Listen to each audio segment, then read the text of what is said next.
Still calling them MSDS? You're not alone. But the document your team needs has changed.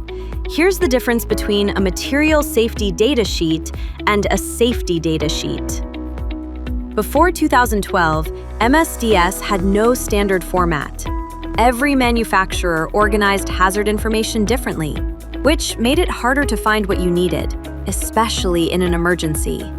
And today, legacy MSDS no longer meet OSHA compliance requirements.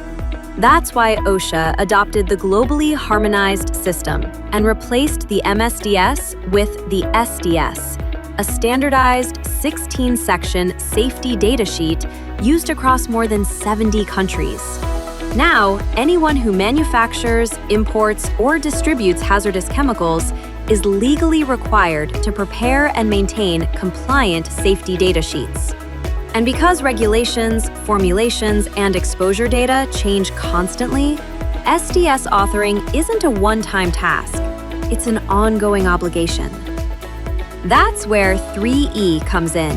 With 3E Generate, our SDS authoring software, 3E Authoring Services, organizations author compliant safety data sheets backed by over 20 million expert-managed SDSs across 70+ languages and 3E ERC Plus Suite for SAP. Whether you author in-house in SAP with 3E ERC Plus or outsource to our regulatory scientists, 3E keeps your SDS program accurate and up to date. Visit 3eco.com to learn more about 3E's safety data sheet authoring solutions.